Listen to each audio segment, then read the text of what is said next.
Hello friends, welcome to my channel Study Zone Never Stop Learning। आज मैं आपको class 10 Hindi उत्साह और अट नहीं रही है पढ़ाऊँगी। शुरुआत करते हैं उत्साह से। काव्यांश शेख। बादल गरजो घेर घेर घोर गगन धाराधर ओ।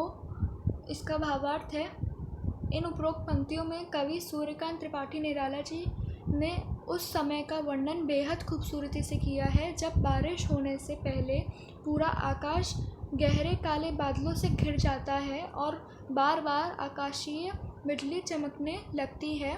कवि बादलों से ज़ोर ज़ोर से गरजने का आह्वान करते हैं। कवि बादलों से कहते हैं कि हे बादल, तुम ज़ोरदार गरजना मतलब ज़ोर से आवाज़ करना और आकाश को चारों तरफ से पूरी तरह से घेर लो, यानी इस पूरे आकाश में छा जाओ और फिर ज़ोरदार तरीके से बरसो, क्योंकि ये समय शांत होकर बरसने का नहीं है, इसलिए तुम ज़ोरदार गरजा करो और अपनी गरजना से सोए हुए लोगों को जागृत करो, उनके अंदर एक नया उत्साह, एक नया जोश भर दो। घेर घेर घोर गगन में अनुप्रास अलंकार है। घेर घेर पुनरुक्ति प्रकाश अलंकार है। ललित ललित काले घुंघराले बाल कल्पना कैसे पाले, इन दोनों लाइंस का है भावार्थ। यहाँ पर कवि ने बादलों के रूप सौंदर्य का वर्णन किया है और उनकी तुलना किसी छोटे बच्चे की कल्पना से की है। कवि कहते हैं कि सुंदर सुंदर काले घुंघराले मतलब गोल गोल छल्ले का सा आकार बादलों तुम किसी बच्चे की कल्पना की भांति हो, यानी जैसे छोटे बच्चे की कल्पनाएं इच्छाएं होती हैं, पल पल बदलती रहती हैं, हर पल उनके मन में नई नई बातें या कल्पनाएं जन्म लेती हैं, ठीक उसी प्रकार तुम भी हर पल अपना रूप बदल रहे हो। विद्युत छवि उर में कवि नवजीवन वाले वृद्ध छिपा नूतन कविता फिर भर दो बादल गरजो। भावार्थ है इसका, कवि आगे कहते हैं कि बिजली की असीम ऊर्जा यानी कि आकाशीय बिजली अपने हृदय में धारण करने वाले सुंदर काले घुंघराले बादलों, तुम उस कवि की भांति हो जो एक नई कविता का सृजन करेगा। यहाँ पर निराला जी बादलों को एक कवि के रूप में देखते हैं।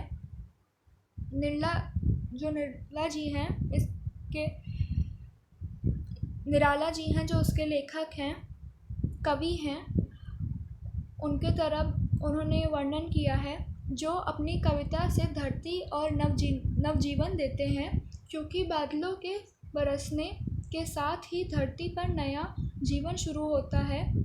पानी मिलने से बीज अंकुरित होते हैं और नए नए पौधे उगने शुरू हो जाते हैं, धरती हरी भरी होनी शुरू हो जाती है। इसीलिए कवि बादलों से कहते हैं कि तुम अपने हृदय में वृक्ष के समान ऊर्जा वाले विचारों को जन्म दो और फिर उनसे एक नई कविता का सृजन करो। बादलों, तुम अपनी कविता से निराश हताश लोगों के मन में एक नई आशा का संचार कर दो, उनमें एक नया उत्साह भर दो, उनको ऊर्जावान बना दो। बादल जोरदार आवाज़ के साथ गरजो ताकि लोगों में नया उत्साह भर जाए। काव्यांश 2।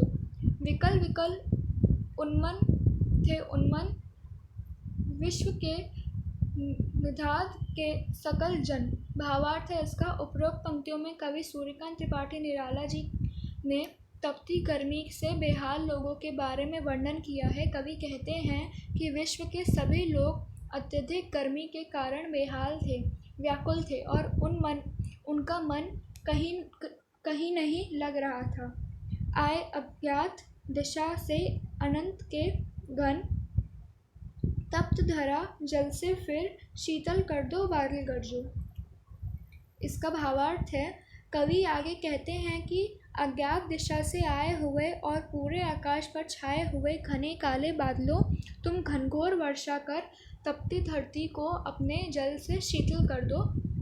बादल तुम ज़ोरदार आवाज़ के साथ गरजो और लोगों में नया उत्साह भर दो। यहाँ पर बादलों को अज्ञात दिशा से आया हुआ इसलिए कहा गया है क्योंकि बादलों के आने की कोई निश्चित दिशा नहीं होती है, वो किसी भी दिशा से आ सकते हैं। धरती पर वर्षा हो जाने के बाद लोग भीषण गर्मी से राहत पाते हैं और उनका मन फिर से नया उत्साह व उमंग से भर जाता है। अब है अट नहीं रही है। अट नहीं रही है, आभा फागुन की तन सट नहीं रही है। इसका अर्थ है उपरोक्त पंक्तियों में कवि ने फागुन माह के आने वाली वसंत ऋतु का वर्णन बहुत ही खूबसूरत ढंग से किया है। कवि कहते हैं कि फागुन की आभा इतनी अधिक है कि वह प्रकृति में समा नहीं पा रही है। कहीं सांस लेते हो, घर घर भर देते हो, उड़ने को नभ में तुम पर कर देते हो।